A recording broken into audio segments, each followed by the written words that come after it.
You have questions, we have answers. Back with another quick clip. My name is Brian Leitner, and today I'm joined by Megan Brozowski, a senior wealth advisor in our Madison, New Jersey office. Megan, thanks for being here today. Thanks for having me. So Megan, the question today deals with divorce and divorce planning, and I know that's a specialty of yours, so thanks for coming on. And this person is asking, I'm considering divorce. I want to try and understand what the process looks like. So what are your thoughts? I mean, just from starting out, what should this person be considering?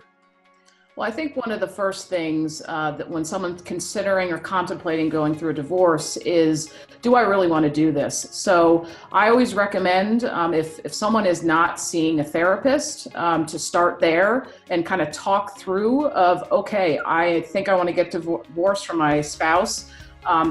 Should I do it? And then from there, when they've come to that decision of, yes, I do want to get divorced, I recommend to build a team to help you through the various aspects. So part of the therapy, finding the lawyer for you, and then a financial planner that can help you with the finances of what the divorce looks like pre and post divorce.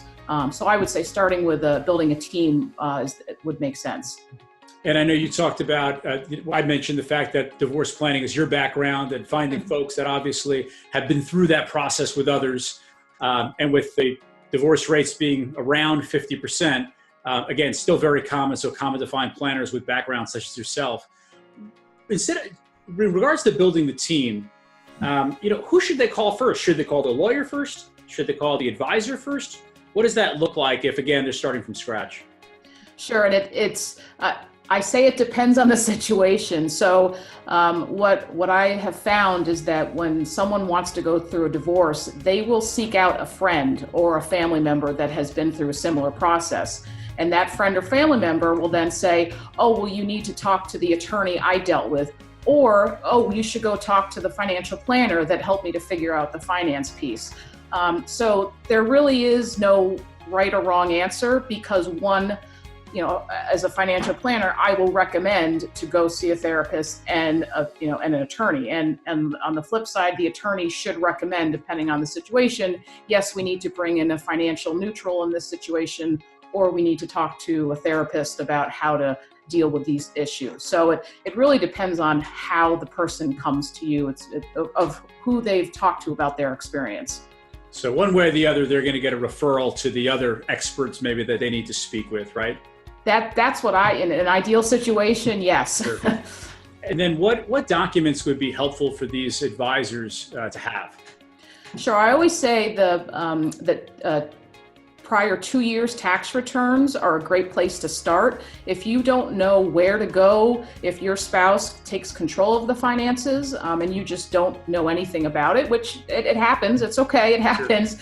I always say start with the tax return, because that will show you what types of accounts are that you pay taxes on, whether it's a bank account and you earned $100 of interest last year, or you had some capital gains or losses from your Fidelity or your Schwab account. So that's usually a good place to start. And then once we take a look at it, we can say, okay, these are I see that you pay tax on this last year. Do you know where to find the Schwab account? Okay.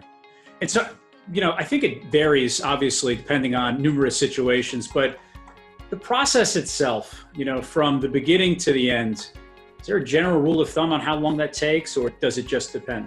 It does. It depends. And I always say if you and your spouse can figure out the finer details sooner, kind of before you go through this process, I always say, okay, who's going to get the airline miles?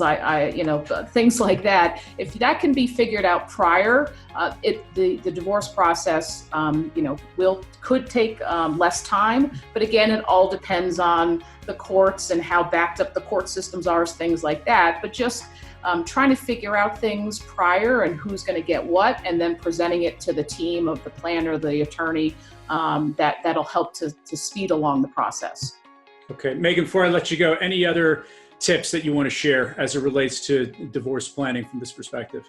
I've been doing this for almost 20 years, and as long as, whether it's a 5-year marriage or a 35-year marriage, everything turns into a business transaction, which is very hard for people to understand. So if you can just learn to put your emotions aside and treat the divorce like a business transaction, it'll help you to get to the next phase of your life, hopefully a lot easier.